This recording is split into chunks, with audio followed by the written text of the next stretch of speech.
Welcome to the Leaderonomics show. Today I'm with Alex Malley, Chief Executive of CPA Australia. Now Alex is a very interesting person with a fantastic background. Welcome to the show. Thank you. Now you've got a very interesting and checkered background. In fact, now you even have you're hosting a TV show. It's true. You're a board director, you're a life coach, you're an educationalist. You've done numerous things. It's your secret, Is there magic to getting to where you are? Not so much magic, and it's certainly been an interesting journey. I don't know if it's been checkered, but it's been interesting. Just from the point of view of, I guess I've always had an open mind. I was an adventurous boy, and I'm still an adventurous man. And I think being yourself, I think allows you to explore a range of activities. So for me, I've been able to do all those things. And was it because of your curiosity, or was there certain experiences when you were young that triggered this? Yeah, look, I've always, I guess, looked at establishment and had a view that you can do it better than establishment. I've always had that principle, and it got me into some trouble in my youth. But I still hold a percentage of that in my mind, that there must be better ways to do things. And, if I see something, if I see a television show and I look at it, I think, well, I could do that. And then I try and do it. So I think that's the attitude I like to see in young people, is a can-do approach to things. How did you end up being Chief Executive of CPA? Well, it was an interesting journey, and it wasn't structured. Okay. So I was a. You were not born in. I didn't wake up and say one day I want to be a CEO. And some people do. Okay. I didn't. Yep. I just kept doing things I loved doing. So I was a professor at uni. I taught probably 30,000 young people in large theatres. Okay. And as I did that, I consulted and I got involved in business in my own right, and then knew. From all of those experiences, I had more in me, and I wanted to perhaps take on some more leadership roles. And so since then, taken on a couple of CEO roles, of which this is my latest. But it's that very important message to not do things because you've got a plan that's 5 years down, 10 years down the track. Do things you enjoy doing and that you learn from, and most of your destiny then unfolds properly. So you're enjoying what you're doing now? I love what I do. I only do things I love doing. And the first thing I said when I walked into the organisation, I spoke to all the staff globally, was no one can make you happy but you. I need to know you've made a decision to work with us, happy in yourself, then I can work with you. But you've got to make that decision. Yeah, so tell us a little bit about some of the struggles and challenges you face. I mean, not just in CPA Australia, but previously to get to, I'm sure you faced significant challenges. How do you overcome some of those things? Look, I think you overcome things by making mistakes. And I guess I had, probably the big lesson for me is that influence is the most important aspect of leadership, to be able to positively influence. And I probably had a natural tendency to do that, but for many years I didn't have the maturity to know what to do or how to do it. And so I'd find myself influencing organisations at very high levels when I was only quite junior. And that's a pretty dangerous place to be. So I think learning to be mature, to have made some mistakes and been punched in the stomach a few times doesn't hurt you. And as they say, what doesn't kill you makes you stronger. And I think that's how you learn. But you must always maintain positivity. What's one of your biggest mistakes, and what have you learned from that? Oh, look, probably my biggest mistake or mistakes over the years have been perhaps making a decision without really factoring in all the issues, and probably I haven't done that over the last 5 years. I've tended to always factor it all in. But I think when you're younger, you potentially make a decision and you haven't quite thought out all the steps, and the more senior you get, the bigger implications that has. But these days, I think I have a good balance. Well, the tough part is when you make mistakes is really picking yourself up and, absolutely, and keep continuing on. Yeah, and look, I inherently have a competitive spirit. And if there's two people in the race, I don't want the silver medal. And I think that helps. And I think you have to have a drive. But I've never had a problem apologising if I've done the wrong thing or saying, look, I could have done this better. And I still have a comfort in that. But in CEO roles, I've learnt to watch people's eyes, not listen to what they say. The eyes tell the truth. The voice sometimes is politically correct.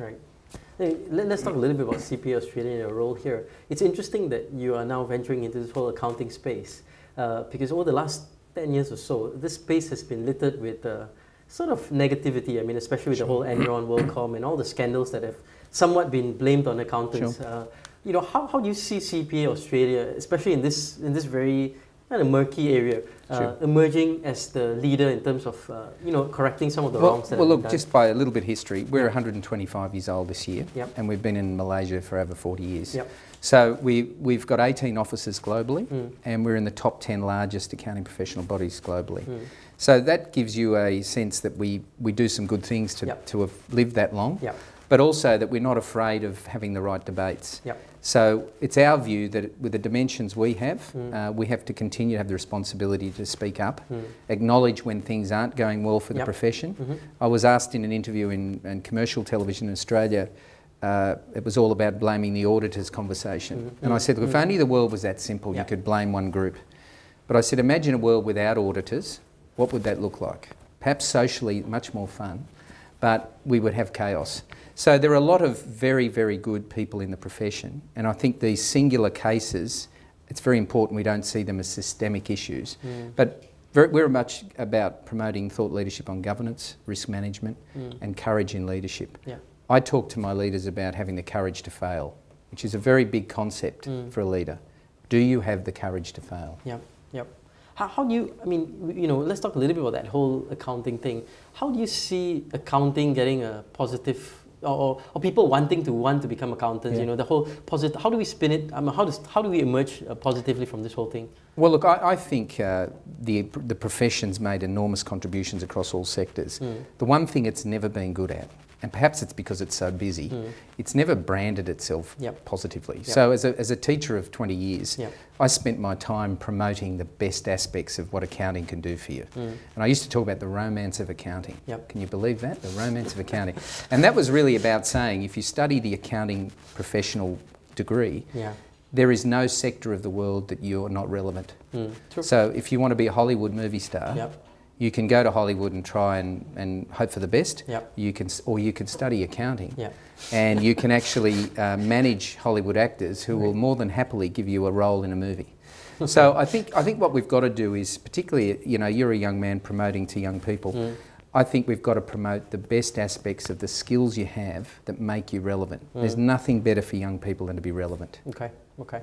Interesting. The other big graphs that people have with finance professionals is that many times finance professionals are bean counters and not strategic business partners. What in your role, as a CPA Australia and driving this whole change in the accounting space, do you see that transitioning a little bit into business partners rather than just bean counters? Yeah, look, we've had strategic business leadership as our thought leadership and brand for many years.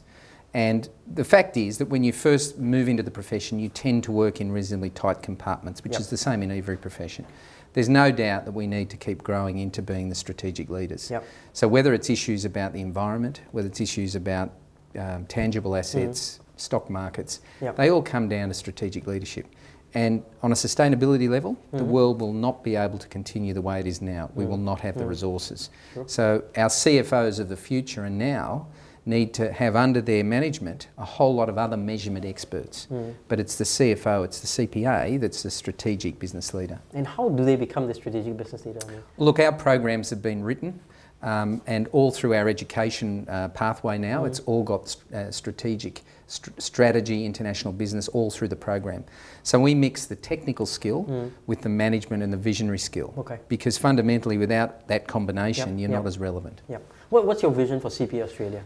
Look, our vision collectively, and it's a really powerful one, is three things really. Is to be the best member service organisation in the world, to widen the audience of interest in CPA Australia and its designation, and to recruit the very best talent into the organisation. And with those three processes, we feel that we can comfortably ensure that in another 125 years we'll reach that point. And still be relevant. And in fact, this year I invited Neil Armstrong to Australia, the first man who walked on the moon, and talked to him about my concern about leadership generally, that it's weak and it's fearful.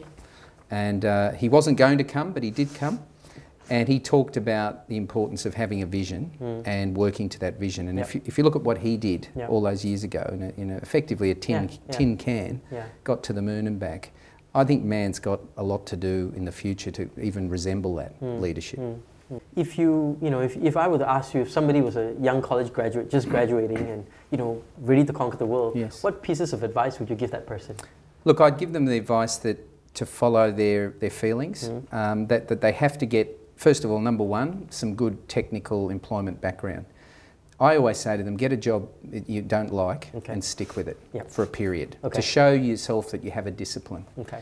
Never stop dreaming. Always dream about things you'd like to do. Always volunteer your time, because often volunteering your time in not-for-profits gives you relationships with senior people who are also volunteering. I think that's extraordinarily important. And you do quite a bit of that also. I have done a lot of that, and I never believed that I would get such an enormous reward from that, which wasn't the aim, but what happens if you go in with the right intent? Here I was as a young boy sitting next to a CEO of a top 100 company, and we were equals. I was never going to have that in my career for 30 years. So I think they should look for ways to volunteer for the right reasons and for causes they really believe in, and they'll be amazed at how many people they'll meet, how many will see their abilities, not in a workplace, but with skills. Plus they'll also learn things like influencing and some other skills that come with that, right? And more than anything, to always remember, this is the most important thing, that no one on planet Earth can take your confidence away. You should never let that happen. And you know, you should create, and I often talk about this, create a force field around yourself. And no matter what you do wrong, and no matter how many punches you receive, no one's entitled to take your own confidence away. So I think that's probably the best lesson I tell my 7 children. No one, 7 kids, 7 children. That's why I leave the country a lot. It's so fun. But the fact is, if no one can take your confidence away and you're willing to try things, then you've got half a chance of being successful. Excellent. Well, what if someone's just coming into a CEO role? What pieces of nuggets of wisdom would you give that person?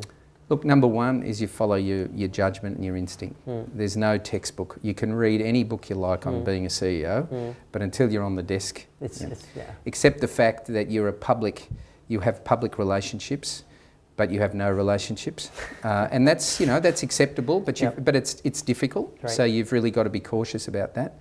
And 3, that people will generally want to please you when you're in the CEO role. They want to tell you information that perhaps is bent towards the better version of the facts. Be very careful with that. And my comment to that is I look at people's eyes. I don't listen always to what they say. And I often find when there's a gap between their eyes and their mouth, it gives me maybe 1 or 2 key questions to ask.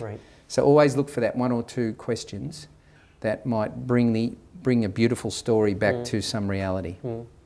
Not everything is Anne of Green Gables in business, and yet they try and tell you those stories. Yeah, that's true, that's true. What about advice to an accounting professional? Oh, look, again, I think they've got enormous opportunities. I think there is global opportunities for a young accounting professional. I think number 1, get your technical skills strongly placed. Number 2, try and get other experiences while you're still on your job, which is the volunteering and so on.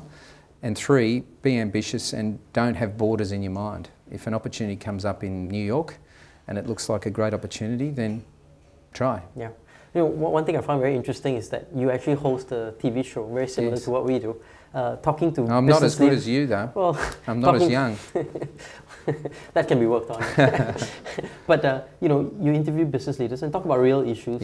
Why do you do that? I mean, I do that because the only people that are going to teach you anything are the people who are comfortable in their own skin.